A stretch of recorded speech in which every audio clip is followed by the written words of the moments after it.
Friends, आप सबका स्वागत है लाइफ साइंस कैफ़े में। आप देख रहे हो second part geography 8th class की, और जिसमें हमने आधा पार्ट पिछले वीडियो में कर लिया है। तो सेकंड पार्ट में शुरू करते हैं मानव निर्मित संसाधन। हमने पिछले वीडियो में पढ़ा था संसाधन क्या होते हैं। वो कोई भी चीज़ जो हमारी आवश्यकता की पूर्ति करती है वो संसाधन है। ठीक है, तो बहुत सारे संसाधन के टाइप जो हमें प्रकृति से मिलते हैं, नवीकरण कर सकते हैं, जिनको हम दोबारा से ला सकते हैं, या अनवीकरणीय संसाधन है, तो वो आप फर्स्ट वीडियो में देखना। इसमें हम पढ़ेंगे मानव निर्मित संसाधन। कभी कभी प्राकृतिक पदार्थ तब संसाधन बन जाते हैं जब उनका मूल रूप बदल दिया जाता है। मतलब हमें कुदरत ने हर एक चीज़ ऐसी दी है जिसको अगर हम सीधा इस्तेमाल नहीं कर सकते तो थोड़ा सा फेरबदल करके इस्तेमाल कर लेते हैं, तो उनको फिर मानव निर्मित संसाधन का नाम दे दिया। जैसे लौह अयस्क उस समय तक संसाधन नहीं था जब तक लोगों ने उसे लोहा बनाना नहीं सीखा था। ठीक है, लौह अयस्क जो हमें मिलते थे पृथ्वी से, वो हमारे लिए यूज़लेस थे क्योंकि हमें पता ही नहीं था लोहा कैसे बनता है, तो तब तक वो संसाधन नहीं था। लोग प्राकृतिक संसाधनों का उपयोग पुल, सड़क, मशीन, वाहन बनाने में करते हैं, जो मानव निर्मित संसाधन के नाम से जाने जाते हैं। अब लोगों को लोहा बनाना आ गया, उससे वो पुल भी बनाते हैं, रोड भी बनाते हैं, मशीनें भी बनाते हैं, गाड़ियाँ भी बनाते हैं, तो वो संसाधन हो गई। प्रौद्योगिकी की एक मानव निर्मित संसाधन है। प्रौद्योगिकी मतलब टेक्नोलॉजी। टेक्नोलॉजी किसने बनाई? इंसान ने बनाई, है ना। इसलिए हम जैसे लोग प्राकृतिक संसाधनों का उपयोग करके मानव निर्मित संसाधन बनाते हैं। तो हम लोगों ने क्या किया, आप अगर सोचेंगे बैठ के, तो ज़मीन पे, हमारी अर्थ पे जितनी भी चीज़ें हैं, अब कुछ भी देख लो, उसमें से आधी से ज़्यादा इंसान ने बनाई है। ठीक है, आप मशीनें देखते हो, गाड़ियाँ देखते हो, ये रोड देखते हो और नहरें देखते हो, जो भी चीज़ें हैं आधी से ज़्यादा इंसान ने बनाई है। लेकिन इंसान कोई कहीं से लेके तो नहीं आया, उसने अपनी टेक्नोलॉजी को यूज़ करके ये सारी चीज़ें बनाई। मोना ने समझाते हुए कहा, हाँ राजू। राजू ने स्वीकृति में हाँ हिलाया। अब देखो, 5 मानव निर्मित संसाधनों की सूची बनाइए जिन्हें आप अपने चारों तरफ देखते हो। कोई भी संसाधन क्या होता है? संसाधन वो होता है जो हमारी आवश्यकता की पूर्ति करता है। तो 5 चीज़ें आप बता सकते हो आसानी से। उसके बाद आता है मानव संसाधन। मानव संसाधन का तात्पर्य है लोगों की संख्या और उनकी योग्यता। ठीक है, मतलब जितने भी लोग हैं उनकी संख्या कितनी है, वो भी संसाधन है। ऐसा नहीं है कि किसी का दिमाग काम कर रहा है तो वही संसाधन है। जो जिनमें जो भी संख्या है वो भी काम करती है। सपोज आपके पास 1000 लोग हैं, तो आप फैक्ट्री में काम करवा सकते हो उनसे, उनको समझा दो ऐसे ऐसे करना है, तो वो भी संसाधन है, वो भी आपकी ज़रूरत पूरी करेंगे, है ना। तो यद्यपि मानव से को संसाधन मानने के संदर्भ में लोगों में मतभेद है। मतलब बहुत सारे लोग ऐसे हैं जो मानते हैं कि मानव थोड़ी ना कोई संसाधन है। इतना होते हुए भी इन तथ्यों से इनकार नहीं किया जा सकता कि मूलतः मनुष्य की कुशलताएं ही भौतिक पदार्थों को मूल्यवान संसाधन बनाने में सहायक हैं। मतलब अगर इंसान में योग्यता ना होती तो हमारे पास इतनी सारी चीज़ें नहीं होती, इसलिए मानव को संसाधन कहा गया है। मानव संसाधन की ओर बात कर लेते हैं। लोग और अधिक संसाधन बनाने के लिए प्रकृति का सबसे अच्छा उपयोग तभी कर सकते हैं जब उनके पास ऐसा करने का ज्ञान, कौशल और प्राकृतिक प्रौद्योगिक उपलब्ध हो। प्रौद्योगिकी मतलब टेक्नोलॉजी अगर उनके पास है, उनके पास ज्ञान है, उनके पास कौशल है, ऐसे उनके पास गुण है, तो वो प्रकृति में जो चीज़ें हैं उनसे भी बना सकते हैं। इसलिए मनुष्य एक विशिष्ट प्रकार का संसाधन है। विशिष्ट मतलब अलग तरह का संसाधन है, अतः लोग मानव संसाधन है।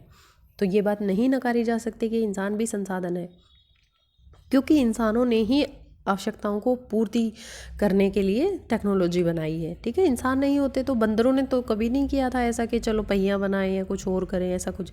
शिक्षा और स्वस्थ लोगों को बहुमूल्य संसाधन बनाने में मदद करती है।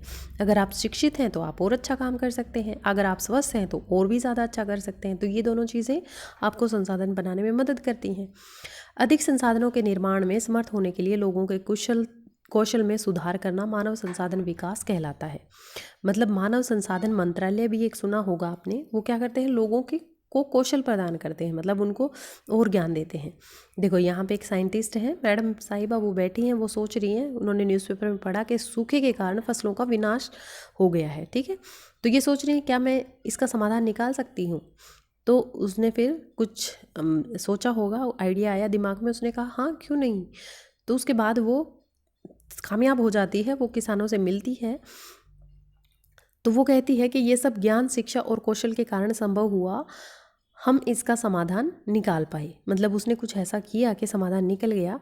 अब पढ़ो और सोचो कि एक मनुष्य ऐसा है जो एक दूसरे पर निर्भर करता है। ठीक है, इंसान ऐसा नहीं है कि आप इंटेलिजेंट हो तो आपको क्लास में किसी की ज़रूरत ही नहीं पड़ेगी। आप एक दूसरे पे निर्भर करते हो, इस चीज़ को समझो। जैसे किसान सभी के लिए अन्न उपजाते हैं, है ना, और वैज्ञानिक कृषि से जुड़ी विभिन्न समस्याओं और अन्न उत्पादन बढ़ाने में के उपाय खोजते हैं। जो वैज्ञानिक होते हैं हमारे, वो क्या करते हैं, उपाय खोजते हैं कि किस तरह से हमारी फसलों से ज़्यादा मुनाफा मिले, किस तरह से उनकी समस्याएं हैं वो हल की जाएं। ठीक है, तो इस तरह से सभी इंसान हैं, संसाधन हैं, एक दूसरे की आवश्यकताओं को पूरा करते हैं। संसाधन संरक्षण की बात करते हैं। मोना ने बुरा सपना देखा। उसने देखा कि पृथ्वी पर सारा जल सूख गया है, पेड़ काट लिए गए हैं, ना तो छाया है ना ही कुछ खाने पीने के लिए। लोग परेशान हो रहे हैं, चारों तरफ भोजन और छाया की तलाश में निराश घूम रहे हैं। उसने अपनी माँ को अपने सपने के बारे में बताया। उसने पूछा, अम्मा क्या सच में ऐसा हो सकता है? तो माँ ने कहा, हाँ। ठीक है, यदि हम नवीकरणीय संसाधनों के प्रति सतर्क नहीं रहते हैं, मतलब नवीकरणीय मतलब जिनको हम अगर नया कर सकते हैं, जिनको हम बचा सकते हैं, उनके लिए सतर्क नहीं रहते हैं तो वो भी हमारे लिए दुर्लभ हो जाएंगे। अनवीकरणीय संसाधन निश्चय ही समाप्त हो जाएंगे। राजू ने पूछा, हम इसके लिए क्या कर सकते हैं? तो अम्मा ने कहा, बहुत कुछ कर सकते हैं। आप अपने दोस्तों के से बात क्यों नहीं करते? माँ उनको समझाती है, क्योंकि छोटे बच्चे ऐसे ही होते हैं ना कि मैं क्या कर सकता हूँ इसमें, ये तो बहुत बड़ी चीज़ है, या तो गवर्नमेंट करेगी या घर के बड़े कुछ करेंगे। नहीं, बच्चे भी कर सकते हैं। देखो, सतत पोषणीय विकास के बारे में पढ़ लेते हैं। संसाधन का सावधानीपूर्वक उपयोग, ताकि न केवल वर्तमान पीढ़ी बल्कि भावी पीढ़ियों की भी आवश्यकताएं पूरी हो जाएं। इसे कहते हैं सतत पोषणीय विकास। मतलब आज की जनरेशन इसे इस्तेमाल कर रही है, करे, लेकिन छोड़ दे कि आगे आने वाली जनरेशन भी इसको यूज़ कर सके। संसाधनों का सतर्कतापूर्वक उपयोग करना और उन्हें नवीकरण के लिए समय देना संसाधन संरक्षण कहलाता है। मतलब उन्हें थोड़ा सा टाइम मिल जाए कि लगातार ऐसे नहीं है कि आप ज़मीन से पानी खींच रहे हो, खींचे ही जा रहे हो कि ख़त्म हो जाए। नहीं, उनको संरक्षण का टाइम दो, बीच में रोक लो, अपनी आवश्यकताएं कम कर लो। ठीक है, संसाधनों का उपयोग करने की आवश्यकता और भविष्य के लिए उनके संरक्षण में संतुलन बनाए रखना सतत पोषणीय विकास कहलाता है। ठीक है, सतत पोषणीय जब भी आ जाए तो आप समझना कि खुद तो यूज़ करो, लेकिन आने वाली पीढ़ी के लिए भी छोड़ दो, इतना यूज़ करो। संसाधनों के संरक्षण में के अनेक तरीके होते हैं। ठीक है, क्या क्या तरीके होते हैं? देखो, प्रत्येक व्यक्ति उपभोग को कम करके वस्तुओं का पुनर्चक्रण, पुनः उपयोग द्वारा योगदान दे सकता है। मतलब अगर आप कोई चीज़ इस्तेमाल कर रहे हो तो आप उसको बार बार इस्तेमाल करो, रीयूज़ करो, रिसाइकिल करो। इस तरह से हो सकता है। अंततः एक विभिन्नता बनाता है। हर एक इंसान मतलब कुछ अलग करता है, क्योंकि सभी जीवन एक दूसरे से जुड़े हुए हैं। उस शाम बच्चों और उनके मित्रों ने पुराने समाचार पत्रों, व्यर्थ वस्त्रों और बांस की डंडियों के लिफाफे और खरीदारी के लिए थैले बनाए। ठीक है, तो बच्चों ने क्या क्या किया? ये सारे सामान बनाए। मोना ने कहा, हम इन वस्तुओं में से कुछ वस्तुएं इन परिवारों को देंगे जिन्हें हम जानते हैं। मुस्तफ़ा ने कहा, अपने संसाधन को बचाना और अपनी पृथ्वी को सजीव रखना बहुत अच्छा कार्य है। ठीक है, तो लोगों ने यही कहा कि भाई बहुत अच्छी चीज़ है, आप इनको ये करो, क्योंकि आपके पास घर में कपड़े भी होते हैं, उनसे बैग बना लो, प्लास्टिक यूज़ करना बंद कर दो। तो इस तरह से हम अपने संसाधनों को बचाते हैं। कैसे? क्योंकि प्लास्टिक हमारी ज़मीन पे सैकड़ों वर्षों में भी ख़त्म नहीं होता, इसको डिग्रेड नहीं किया जा सकता, ये एनवायरमेंटल फ्रेंडली नहीं है। तो इस तरह से आप बचा सकते हो। मुस्तफ़ा ने कहा, अपने संसाधनों को बचाना और अपनी पृथ्वी को सजीव रखना एक बहुत अच्छा कार्य है।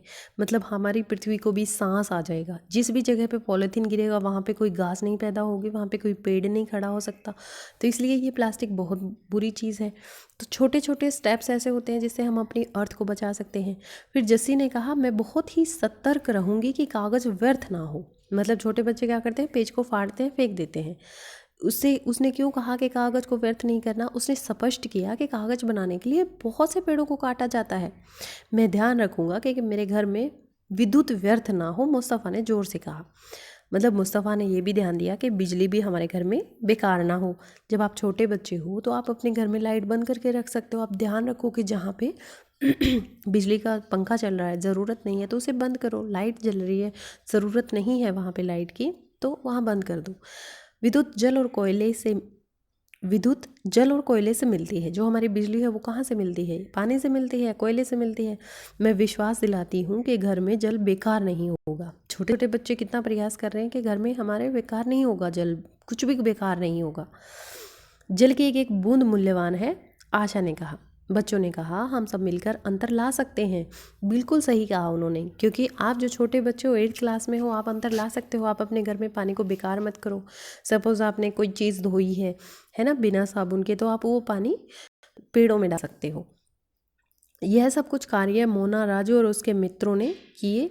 क्या आपका क्या विचार है? आप संसाधन संरक्षण में कैसे मदद करेंगे? अगर आप सच में मेरा चैप्टर देख के खुश हुए हैं, आपको अच्छा लगा है, आपको लगा है कि आप भी नेचर के लिए कुछ कर सकते हैं, तो मुझे कमेंट करके ज़रूर बताना कि आप क्या करोगे। हमारी पृथ्वी और इस पर निवास करने वाले लोगों का भविष्य पेड़ पौधों और परितंत्र से की सुरक्षा और संरक्षण से जुड़ा हुआ है। मतलब हमारे अगर चारों तरफ पेड़ पौधे हैं तो हम भी सुरक्षित हैं, आप ये समझ के चलो। अब यह सुनिश्चित करना हमारा परम कर्तव्य है कि नवीकरणीय संसाधनों का उपयोग सतत पोषणीय है। मतलब हम उसको इस तरह से इस्तेमाल कर रहे हैं कि हमारी आने वाली जनरेशन भी उसे इस्तेमाल कर पाएगी। पृथ्वी पर जीवन की विविधता सुरक्षित की जाए। मतलब जितने भी प्राणी हैं हमारी अर्थ पे, सबको जीवन मिले, सब अच्छे से रहें। प्राकृतिक पर्यावरणीय तंत्र की हानि को हम कम से कम कर सकते हैं, किया जा सकता है। जो पर्यावरणीय तंत्र है उसकी हानि नहीं होनी चाहिए, ठीक है। सतत पोषणीय विकास के कुछ सिद्धांत होते हैं, इनको भी पढ़ लेते हैं। जीवन के सभी रूपों का आदर और देखभाल करनी चाहिए। हर एक जीव की, चाहे गिलहरी हो, चाहे चूहा हो, हर एक चीज़ का आप आदर करो। मक्खी का भी आप आदर करो, उसको घर में मत पनपने दो, उसका भी कुछ अपना ही जीवन का मूल्य है ना। तो हर चीज़ का आप सम्मान करो, आदर करो। मानव जीवन की गुणवत्ता को बढ़ाओ, ठीक है। इंसान को ऐसे नहीं है कि गधों की तरह 100 साल जीना है। आप क्वालिटी जीवन जियो, आप कुछ ऐसा करो कि समाज में आपकी पहचान हो कि हाँ ये कर रहा है, ठीक है। पृथ्वी पर जीवन शक्ति और विविधता का संरक्षण करना, ये वही है कि हर एक जीव को बचाओ। अगर आप बचा सकते हो तो गर्मियों में पानी दो, दाना दो पक्षियों को। कोई बड़ा बूढ़ा बुजुर्ग है तो अपने घर वालों की मदद से उसकी मदद करो। प्राकृतिक संसाधनों के ह्रास को कम से कम करना होगा। मतलब उसकी जो खनन हो रहा है, उसको जो नाश कर रहे हैं, उसको कम से कम करो। उसका उपयोग भी लिमिट में करो। पर्यावरण के प्रति व्यक्तिगत व्यवहार और अभ्यास में परिवर्तन, जो हमारा व्यवहार है हमारे नेचर की तरफ, वो उसको थोड़ा सा बदलो, ठीक है। समुदायों को पर्यावरण की देखभाल के लिए योग्य बनाओ। समुदाय तो अपने आप ही योग्य हो जाएंगे। जब आप छोटे बच्चे प्रयास करोगे तो आपको देख के 2-4 बड़े भी शुरू हो जाएंगे, ठीक है। इस चैप्टर में सिर्फ इतना ही। Thank you for watching life science cafe, और इसके लिंक में डिस्क्रिप्शन में जाके लिंक मिलेगा आपको नेक्स्ट चैप्टर का। Thank you once again.